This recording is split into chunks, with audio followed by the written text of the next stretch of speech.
दोस्तों, जब भी आप चाँद को देखते हो तो क्या आपने कभी सोचा है कि चाँद आपको चमकता हुआ क्यों दिखता है?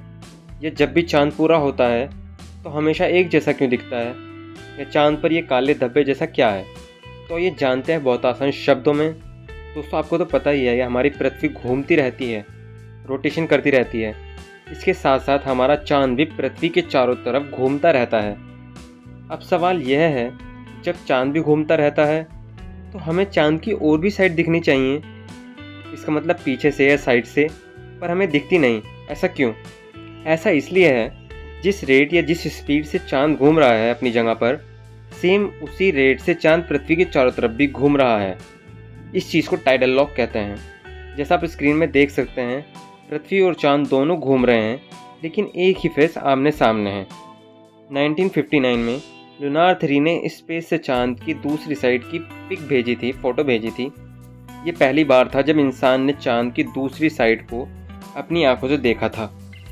लेकिन अगर आपने गौर करा हो, जब हम चाँद को देखते हैं तो चाँद पर कुछ काला सा धब्बा दिखाई देता है। अब सवाल यह है कि यह क्या है और कहाँ से आया? सबसे पहले मैं आपको बताना चाहता हूँ, चाँद पर इन धब्बों को लूनार मारिया कहते हैं, जो कि चाँद पे 30% एरिया कवर किए हुए हैं। साइंस के अनुसार अब से 4 अरब साल पहले, उस समय सोलर सिस्टम के terrestrial planets Venus, Mars, Jupiter और अर्थ पर एस्ट्रॉइड्स और कॉमेट की बौछार हो रही थी, और इस बौछार को लेट हैवी बॉम्बार्डमेंट कहते हैं। माना जाता है इस लेट हैवी बॉम्बार्डमेंट की वजह से ही पृथ्वी पर पानी आया। ये एस्ट्रॉइड और कॉमेट्स हमारे प्लेनेट पर तो गिर ही रहे थे, इसके साथ साथ ये हमारे चाँद पर भी गिर रहे थे, खास तौर से उस तरफ जिस तरफ से हमें चाँद दिखता है। चाँद उस समय नया नया बना था, इसलिए चाँद अभी बहुत गर्म था। समय के साथ साथ ऊपर का हिस्सा थोड़ा ठंडा होने लगा था, जिससे ऊपर की ऊपर की लेयर थोड़ी टाइट हो गई थी चाँद की। लेकिन इस टाइट परत के नीचे अभी भी गर्म लावा था। अब जैसे कोई एस्ट्रॉइड चाँद पर टकरा रहा था तो ये लावा बाहर निकल रहा था, और जो चाँद पर क्रैक थे उनको ये लावा भरने लगा। टाइम बीतता गया और ये लावा भी ठंडा होता गया टाइम के साथ साथ, और इस ठंडे लावा को हम कहते हैं बसाल्ट। और इस बसाल्ट या ठंडे लावा में आयरन की मात्रा जो होती है बहुत ज़्यादा होती है।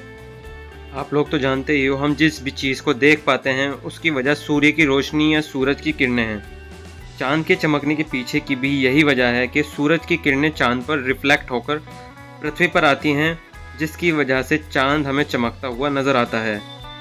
चाँद का जो ऊंचा एरिया है, वो सूर्य की रोशनी को ज़्यादा रिफ्लेक्ट करता है, और ये धब्बे वाला एरिया जो ठंडा लावा है, जिसमें आयरन की मात्रा ज़्यादा होने की वजह से सूर्य की रोशनी को कम रिफ्लेक्ट करता है, जिसकी वजह से यह काले धब्बे जैसा दिखता है पृथ्वी से।